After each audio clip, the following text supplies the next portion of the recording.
ಅಮ್ಮ ಉಮಾ ಮಹೇಶ್ವರಿ ಮಹಾದೇವನ ಸತಿಯಾಗಿ ಮಹಾರಾಕ್ಷಸರನ್ನು ಸಂಹರಿಸಿದಂತೆ ಈ ಜಗದಲ್ಲಿರೋ ದುಷ್ಟರನ್ನು ಸಂಹರಿಸಲು ಮತ್ತೊಮ್ಮೆ ಅವತರಿಸಿ ಬಾ ತಾಯಿ. ನಿತ್ಯ ಈ ಭೂಮಿ ತಾಯಿ ಸೇವೆಯೇ ಕುರಿ ಸೇವೆಯೇ ನನ್ನ ಉಸಿರು ಅಂತ ಬದುಕ್ತಾ ಇರೋ ನಮ್ಮೆಲ್ಲರನ್ನು ಉದ್ಧರಿಸು ತಾಯಿ, ಉದ್ಧರಿಸು.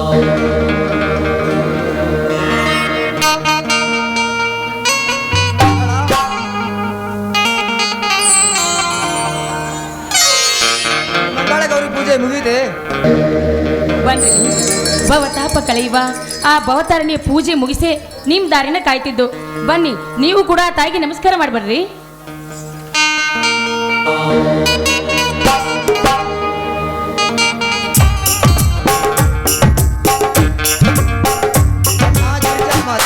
ನಿನ್ನಿಂದಲೇ ಗಿರಿಜಾ ವಲ್ಲಭನೆಂದು ಕರೆಸಿಕೊಂಡಿರುವ ಹರಣ ಸತಿಯೇ, ನಿನಗೆ ನನ್ನ ನಮಸ್ಕಾರಗಳು.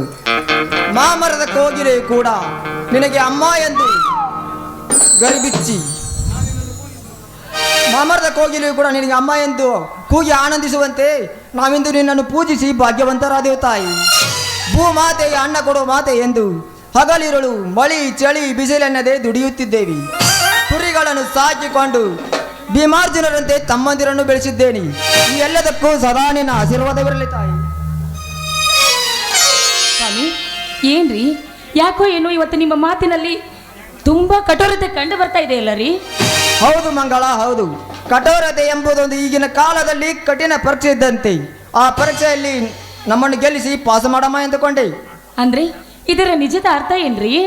ಇದರ ಅರ್ಥ ನೀ ತಿಳಿಯ ಬಯಸಿದರೆ ವ್ಯರ್ಥ ಮಂಗಳ. ನನ್ನ ಮಾತು ಅಲ್ಲಗಳೆಯುವುದಿಲ್ಲ ಎಂದು ನನಗೆ ಮಾತು ಕೊಡ್ತೀಯಾ? ಇದು ಏನು ಮಾತು ಅಂತ ಕೇಳ್ತಾ ಇದ್ದೀರಾ ರೀ? ಸತಿಯಾದವಳು ಪತಿ ಆಜ್ಞೆಯನ್ನು ಪರಿಪಾಲಿಸುವುದೇ ಅವಳ ಧರ್ಮ ರೀ. ವಚನ ಶಾಸ್ತ್ರದಲ್ಲಿ ಹೇಳಿದ ಪ್ರಕಾರ ಪತಿ ಸೇವೆ ಮಾಡಿದ ಸತಿ 108 ವ್ರತವನ್ನು ಮಾಡಿದ್ರಿ ಏನ್ರಿ ಫಲ? ಸ್ವಾಮಿ, ಪತಿಯ ಮಾತನ್ನು ಕೇಳಿದವಳು ಸತಿನೇ ಅಲ್ಲ. ನೋಡಿ, ನಿಮ್ಮ ಪಾದ ಸಾಕ್ಷಿ ಮಾಡಿ ಹೇಳ್ತಾ ಇದ್ದೀನಿ, ಅದು ಯಾವ ಮಾತು ಅಂತ ಹೇಳಿ ನಾನು ನಡೆಸ್ಕೊಡ್ತೀನಿ. ಮಂಗಳ, ನಿನ್ನ ಮಾತನ್ನು ಕೇಳಿ ಎದ್ದೇಳು ಮಂಗಳ, ನಿನ್ನ ಮಾತನ್ನು ಕೇಳಿ ಅಜ್ಞಾನದ ಕಣ್ಣು ತೆರೆಸಿಬಿಟ್ಟೆ. ನನ್ನ ಹೃದಯದ ಬಡಿತ ಬದಲಾಯಿಸಿಬಿಟ್ಟೆ. ನಿತ್ಯ ನನ್ನ ಉಸಿರಿನ ನಿತ್ಯ ಸುಟ್ಟು ಧೂಮ್ರಕಣವಾಗುವ ನನ್ನ ಪ್ರತಿ ಉಸಿರಿನ ಕಣಗಳು ರಾಮಬಾಣವಾಗಿ ಪ್ರಜ್ವಲಿಸಿ ಉಜ್ವಲ ಭವಿಷ್ಯದ ಈ ನನ್ನ ಮನೆ ರಾಮರಾಜ್ಯದ ಗೂಡಾಯಿತು. ಆ ನನ್ನ ತಮ್ಮ ಬೀರ ಅಂತ ಹೇಳಿ ಅರ್ಧಕ್ಕೆ ಮಾತು ನಿಲ್ಲಿಸ್ಬಿಟ್ರಲ್ಲ, ಏನಾಯ್ತು ಹೇಳ್ರಿ? ಅವನ ತಾಯಿ, ನನ್ನ ತಾಯಿ, ಅಕ್ಕ ತಂಗಿಯರು, ಗಂಡನಿಲ್ಲದೆ ನನ್ನ ಚಿಕ್ಕಮ್ಮ ತಾನು ರೋಗದಿ ಸಾಯುವ ಮುನ್ನ ಬೀರ ಎಂಬ ಚಿಕ್ಕ ಕೂಸನ್ನು ನನ್ನ ಕೈಗೊಪ್ಪಿಸಿ ಸತ್ತು ಹೋದಳು. ಆ ಚಿಕ್ಕ ಕೂಸನ್ನೇ ಶಕ್ತಿವಂತ ತಮ್ಮನಾಗಿ ಬೆಳೆಸಿದ್ದೇನೆ. ಅವನೆಂದರೆ ನನಗೆ ಪಂಚಪ್ರಾಣ. ಅವನು ಕೂಡ ನನ್ನನ್ನು ದೇವರ ಸಮಾನ ನೋಡುತ್ತಾನೆ. ಯಾವುದೇ ಕಾರಣಕ್ಕೂ ನಾವಿಬ್ಬರು ಬೇರೆ ಬೇರೆ ತಾಯಿಯ ಮಕ್ಕಳೆಂದು ನಮ್ಮಿಬ್ಬರ ಹೊರತಾಗಿ ಬೇರೆ ಯಾರಿಗೂ ತಿಳಿಯಬಾರದು. ಇದೇ ನನ್ನ ಆಸೆ. ಏನು ಮಾತು ಅಂತ ಕೇಳ್ತಾ ಇದ್ದೀರಾ ರೀ? ಆ ನನ್ನ ಮೈದುನ ಬೀರ ಶಕ್ತಿಯಲ್ಲಿ ಭೀಮ, ಯುಕ್ತಿಯಲ್ಲಿ ಶ್ರೀಕೃಷ್ಣ ಪರಮಾತ್ಮ, ಸತ್ಯದಲ್ಲಿ ಧರ್ಮರಾಜ ಅಂದ ಮೇಲೆ ಅಂತ ನನ್ನ ಬೀರ ಇನ್ನು ಮುಂದೆ ಅನಾಥ ಅಂತ ಹೇಳ್ಬೇಡ್ರಿ. ಅವನು ನನ್ನ ಹೊಟ್ಟೆ ಹುಟ್ಟಿದ ಸ್ವಂತ ಮಗ ರೀ. ನಾನು ಹೊಟ್ಟೆ ಹುಟ್ಟಿದ ಮಗ ಸುಳ್ಳು, ಅವನ ನನ್ನ ಕರೆ ಮಗ ಅಂತ ಇನ್ನು ಮುಂದೆ ನಾನು ಅವನ ಜೋಪಾನ ಮಾಡ್ತೀನಿ ಅಂತ ನಿಮ್ಗೆ ರಾಮ ವಚನ ಕೊಡ್ತಾ ಇದ್ದೀನಿ. ಮೆಚ್ಚಿದೆ ಮಂಗಳ ಈ ನಿನ್ನ ಬುದ್ಧಿ ಶಕ್ತಿಗೆ. ಇಲ್ಲಿಯವರೆಗೆ ನಾವು ಹುಚ್ಚನಾಗಿ ಮುಚ್ಚಿಕೊಂಡಿದ್ದ ನನ್ನ ಕೆಚ್ಚದೆ ಒಡೆದು ಕೊಚ್ಚಿ ಹೋಗುವಂತೆ ಇದ್ದ ನನ್ನ ರಭಸದ ಭ್ರಮೆಗೆ ಒಡ್ಡನ್ನೇ ಹಾಕಿಬಿಟ್ಟೆ. ಇದಕ್ಕಿಂತ ಸಂತೋಷ ನನಗಿನ್ನೇನಿದೆ? ಬಾ, ಈ ಸಂತೋಷದ ಸಮಯದಲ್ಲಿ ಗರಿ ಬಿಚ್ಚಿದ ನವಿಲಿನಂತೆ ಕೂಗಿ ಹಾಡುವ ನನ್ನೊಂದಿಗೆ. ಬಂದೆ ನನ್ನ ರಾಜ, ಮೆಲ್ಲನೆ ಸುವಾಸನೆಗೈಯುತ್ತಾ ಮಲ್ಲಿಗೆಯಂತೆ ನಿನ್ನೊಂದಿಗೆ ಹಾಡಿ ನೆಲೆಯುತ್ತೇನೆ.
ವಾ ನಿನ್ನಂತ ಶ್ರೀಮತಿ ಕೈ ಹಿಡಿದಾಗ, ನಿನ್ನಂತ ಗುಣಮತಿ ಜೊತೆಯ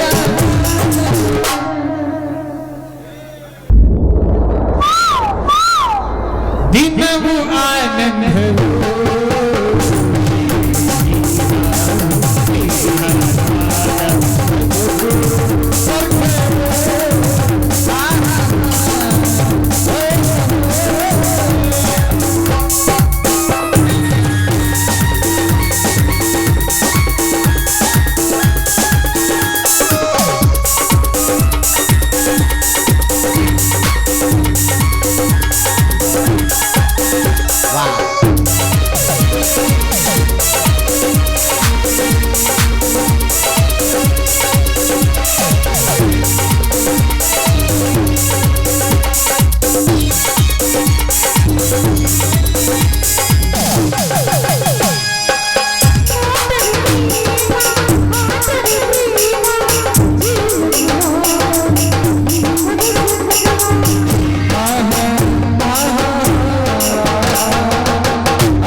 ನಿನ್ನಂತ ಶ್ರೀಮತಿ ಕೈ ಹಿಡಿದಾಗ, ನಿನ್ನಂತ ಗುಣಮತಿ ಜೊತೆಯ ದಿನವೂ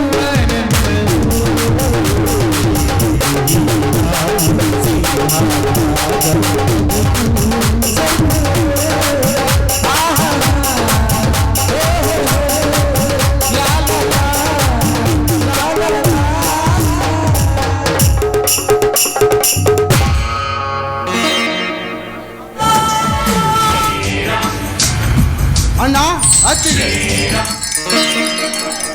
ಬಾರಪ್ಪ ಸಹೋದರ, ಕುರಿ ಎಟ್ಟಿಯಿಂದ ಈಗ ಬಂದೇನಪ್ಪ. ಹೌದಣ್ಣ, ಹಟ್ಟಿ ಕಸ ಹೊಡೆದು ಬಾಲಮರಿ ತಾಯಿಯ ಬಳಿಗೆ ಬಿಟ್ಟು ಅವುಗಳಿಗೆ ತೊಪ್ಪಲ ಹಾಕಿ ಬದರೊಳಗೆ ಈ ಹೊತ್ತಾಯಿತು. ಬಾರಪ್ಪ ಮೈದುನ, ಮೊದಲ ಕೈಕಾಲು ಮುಖ ತೊಳ್ಕೊ. ಒಳಗ ಉಪ್ಪಿಟ್ಟು ಮಾಡಿಟ್ಟಿನಿ, ಬಾಳಕ್ಕಾದ್ರೆ ಆರಿ ಹೋಗುತ್ತಾ. ಉಪ್ಪಿಟ್ಟು ತಿಂದು ಚಹಾ ಕುಡಿಯುವಂತೆ ನಡಿ. ಈ ಬೀರನಿಗೆ ಚಹಾ ಏನಮ್ಮ? ನನ್ನ ಹೆತ್ತ ತಂದೆ ತಾಯಿ ಅಂತಿರುವ ನಿಮ್ಮಿಬ್ಬರ ಕೈ ತುತ್ತಿನಿಂದ ಈ ಕೆಚ್ಚದ ಬೆಳೆಸಿಕೊಂಡಿರುವ ಬೀರ ಈಗಾಗಲೇ ಒಂದು ತಂಬಿಗೆ ಹಾಲು, ಒಂದು ಬೋಗಾನೆ ಜೋಳದ ನುಚ್ಚು ಉಂಡೆ ಬಂದಿದ್ದಾನೆ. ಉಂಡೆಗಾಗಿ ನೀನು? ಅತ್ತಿಗೆ, ನಾನಂದ್ರೆ ನಿಮ್ಗೆ ಇಷ್ಟ ಅಲ್ಲವೇ? ಯಾಕೋ ಸಹೋದರ, ಇವತ್ತು ಹೀಗೆ ಮಾತನಾಡುತ್ತಿರುವೆ? ಅಣ್ಣ, ಅದೆಲ್ಲವನ್ನು ನಿಮ್ಮ ಧರ್ಮದ ನುಡಿಯಿಂದ ಕೇಳಿಸಿಕೊಂಡಿರೋಣ. ಅದು ಅದೇಕಣ್ಣ ತೊದಲಿಸುತ್ತಿರುವೆ? ಈಗ ತಾನೇ ಹೇಳಿದಲ್ಲಣ್ಣ, ನಾನಂದ್ರೆ ನಿಮಗೆ ಪಂಚಪ್ರಾಣ ಅಂತ. ತೆಗೆದುಕೊಳ್ಳಪ್ಪ, 10,000ರಂತೆ 10 ಮರಿ ಮಾಡಿದ 1,00,000 ರೂಪಾಯಿಗಳನ್ನು ತೆಗೆದುಕೊ. ತಮ್ಮ, ನಿನ್ನದಂತ ಸಾಧನೆ ಸಹೋದರ. ನಿನ್ನ ಈ ದುಡಿಮೆಯನ್ನು ನಾನು ಎಷ್ಟೇ ಬಣ್ಣಿಸಿದರೂ ಅದು ಹೇಳ್ತಿರೋದು. ನನ್ನ ಸಂಸಾರ ನಡೆಯಬೇಕಾದರೆ ಈ ನಿನ್ನ ಕುರಿಮರಿಯಿಂದ. ನಾನೆಷ್ಟೇ ಹೊಲ ಉತ್ತಿ ಬಿತ್ತಿ ಬೆಳೆದರೂ ಈ 2 ವರ್ಷದಿಂದ ಅತಿವೃಷ್ಟಿ ಮಳೆಯಾಗಿ ಬೆಳೆ ನಾಶವಾಗಿ ಈ ನೇಗಿಲ ಯೋಗಿ ನೀವೇ ದುಡಿದು ತಂದದ್ದು ತಿಂದು ತೇಗುವ ಭೋಗಿಯಾಗಿದ್ದಾನಪ್ಪ ಈ ನೇಗಿಲ ಯೋಗಿ. ಅಣ್ಣ, ನಾನಿರುವಾಗ ನಿನ್ನ ಕಣ್ಣಲ್ಲಿ ನೀರೇ ಕಣ್ಣ. ನೇಗಿಲ ಯೋಗಿಯಾದ ನೀನು ಎಂದಿಗೂ ಭೋಗಿಯಲ್ಲ.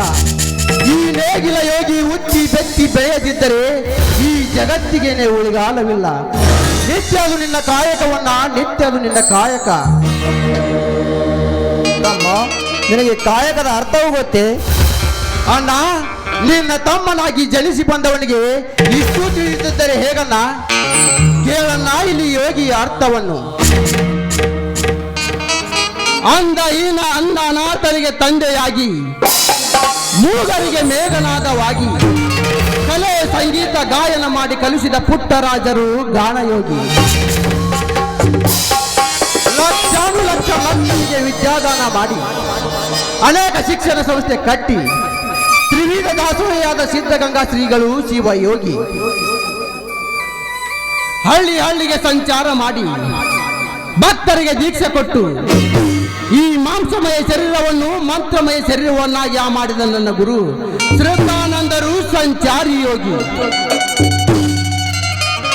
ಹುಟ್ಟಿದ ದಿನದಿಂದಲೇ ಕಾಂಚನವನ್ನು ಕಾಲ್ಯ ಸರಿಸಿ ಆಸೆಯನ್ನು ತ್ಯಜಿಸಿ ದೇವಗಳಿಂದ ಸೆರಟನ್ನು ಧರಿಸಿ ಸರ್ವ ಜನಾಂಗಕ್ಕೆ ತಮ್ಮ ಪ್ರವಚನದ ಮೂಲಕ ಹೇಳುತ್ತಾ ತಾವು ಸಾಯುವ ಮುನ್ನ ತಮ್ಮ ಲೇಖನಿಯಲ್ಲಿ ಬರೆದಿಟ್ಟು ಈ ಜೀವ ಇಲ್ಲದ ಮೇಲೆ ಇದರಲ್ಲಿ ಏನಿದೆ, ಸತ್ಯವೂ ಇಲ್ಲ ಅಸತ್ಯವೂ ಇಲ್ಲ, ಸಹಜವೂ ಇಲ್ಲ ಅಸಹಜವೂ ಇಲ್ಲ, ನಾನು ಇಲ್ಲ ನೀನು ಇಲ್ಲ, ಇಲ್ಲವೆಂಬುದೇ ತಾನಿಲ್ಲವೆಂದು ಬರೆದಿಟ್ಟು ಶಿವಾಧೀನರಾದರಲ್ಲ ವಿಜಯಪುರ ಸಿದ್ದೇಶ್ವರ ಶ್ರೀಗಳು ಅವರು ಜ್ಞಾನಯೋಗಿ.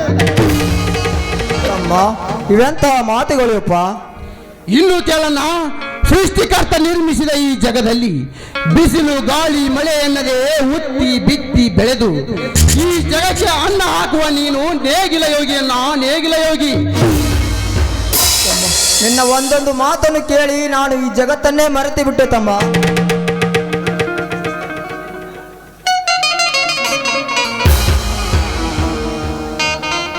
ಅಣ್ಣಾತಿಗೆ ನನಗೆ ಆಶೀರ್ವಾದ ಮಾಡಿ.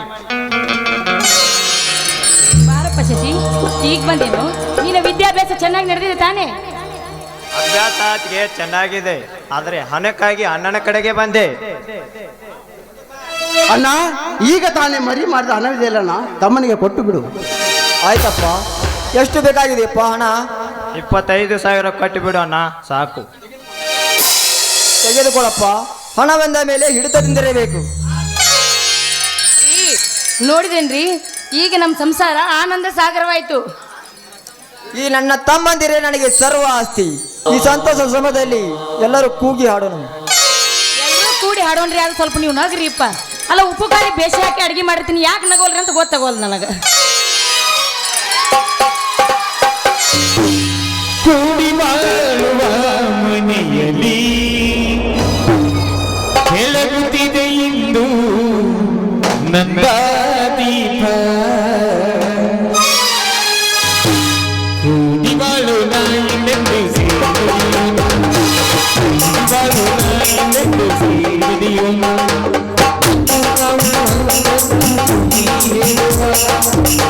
ನಮ್ಮ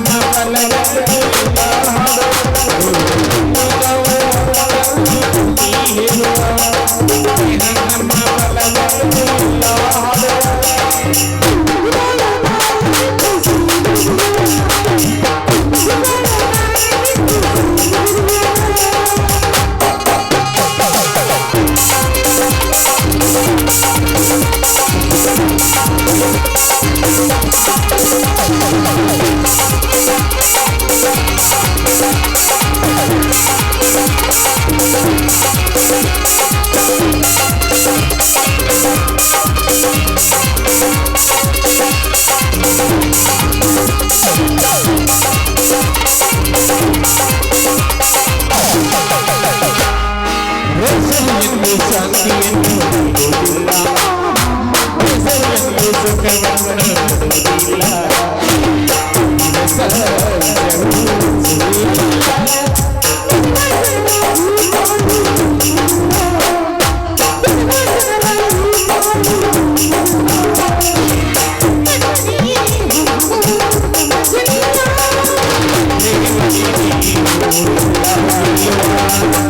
ಸರಸದಿ ಹರ್ಷವ ಪಡೆವಿ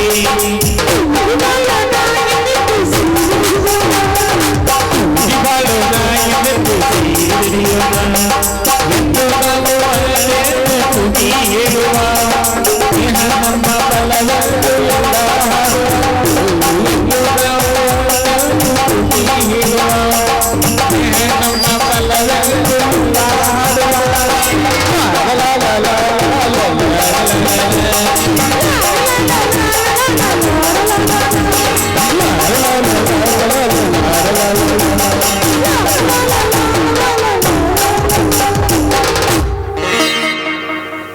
ಮೈದನ ಶಶಿಧರ, ಯಪ್ಪ ಬಾರ ಯಪ್ಪ. ಹಾಸ್ಟೆಲ್ನಾಗ ಇದ್ದಿದ್ದು ಎಂತ ತಿಂದಿತ್ತೇನು ಹೋಟೆಲ್ನಂದು, ಒಟ್ಟ ಮೈನ ಹಚ್ಚಿಲ್ಲ ನನ್ನ ಮೈದನ. ಇವ ಮನೆಯಾಗ ತಿಂದು ಹುಲಿ ಬೆಳೆಸ್ಬಿಟ್ಟಿನಿ. ಅದ್ರಾಗ ಕುರಿ ದಡ್ಡ್ಯಾಗ ನುಚ್ಚು ಹಾಲು ಭಾಳ ಬಿದ್ದೈತಿ, ಈ ಮೈದ್ನಾಗ ಭಾಳ ಬಿದ್ದಿಲ್ಲ. ನಡಿಯಪ್ಪ, ನಿನ್ನ ಸಂಬಂಧ ಬಿಸಿ ಬಿಸಿ ಒಂದು 4 ರೊಟ್ಟಿ ಮಾಡಿಕೊಡ್ತೀನಿ. ಹೊರ ತುಂಬ ಉಂಡು ಒಂದು ಸ್ವಲ್ಪ ರೆಸ್ಟ್ ಮಾಡಕ್ಕಂತಿ. ನೋಡಲೆ ಓದಿ ಓದಿ ನಮ್ಮ ಮನೆ ಆಗಿದೆ. ಏನು ನೌಕರಿ ಮಾಡ್ತೀವಿ ಏನು ಬಿಡ್ತೀಯೋ ಸರಿ ಹೊತ್ತಿಗೆ ಊಟ ಮಾಡೋದು ನಡಿ. ರೀ. ನಿಮಗೇನ್ರಿ ಆಗೈತ್ರಿ? ಈ ನಮ್ಮನೆ ಯಾಕೆ ನಿಂದ್ರಾಕತ್ತೀರಿ? ಸ್ವಲ್ಪ ನಕ್ಕೊಂತ ಮಾಡ್ರಿ, ನಮ್ಮ ಮಗ್ಲ ಅದಿನಿಲ್ಲ, ನೀವು ಅಂಜಬೇಡ್ರಿ. ಏನ್ರಿ ನಡ್ರಿ ಹೋಗೋಣ. ಒಳ ನಡ್ರಿ, ಒಳಗಿಲ್ಲೈತಿ.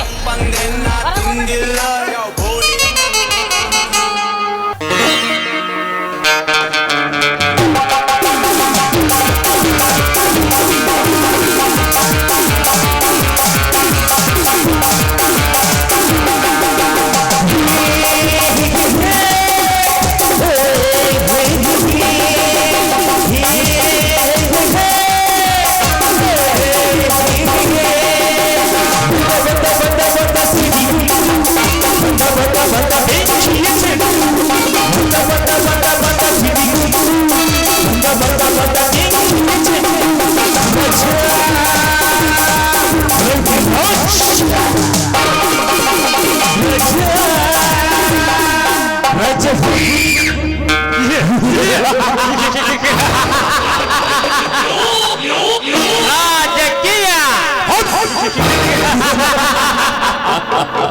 ಎಂತವರ ಕೈಯಲ್ಲಿದೆ ಗೊತ್ತಾ? ನಮ್ಮ ದೇಶದ ರಾಜಕೀಯ.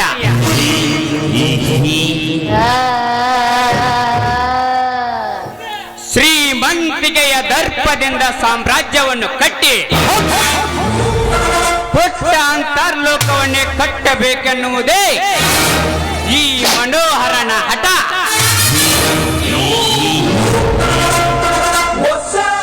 ಈ ನನ್ನ ಮಹತ್ವಾಕಾಂಕ್ಷೆಗೆ ಈ ಮನಸ್ಸೆಂಬುದು ಅಂಗನಂತೆ ಕೆರಳಿ ಆ ಅರಳಿದ ಲಕ್ಷ್ಮಿ ಅವಳತ್ತ ಹರಿದು ಹೋಗ್ತಿದೆಯಲ್ಲ ಈ ನನ್ನ ಮನಸ್ಸು. ಯಾಕೆ ಗೊತ್ತಾ? ಏನವಳ ರೂಪ, ಲಾವಣ್ಯ, ಶೃಂಗಾರದ ಸೊಬಗು. ಯಾವ ಮದ್ದಿನಲ್ಲಿ ಸೃಷ್ಟಿಸಿ ಕಳಿಸಿರಬೇಕು ಆ ಬ್ರಹ್ಮ.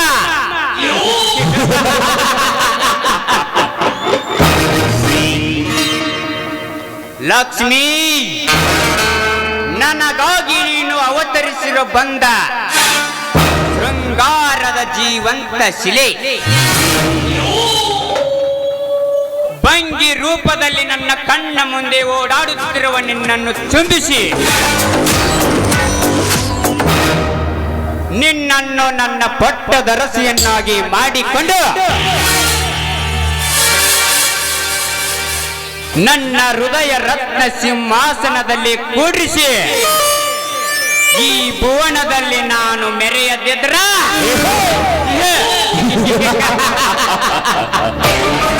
ನನ್ನ ಹೆಸರು ಮನೋಹರನೇ ಅಲ್ಲ.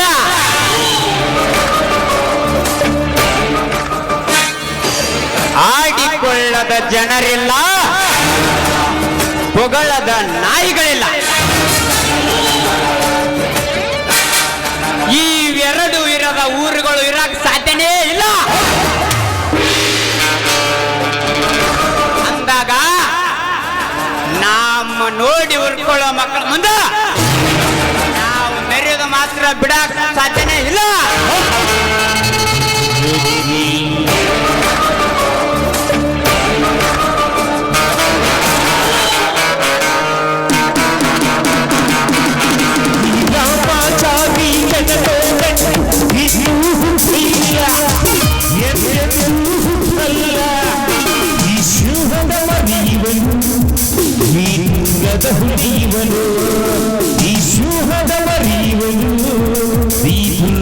ಹುಲಿಯುವನು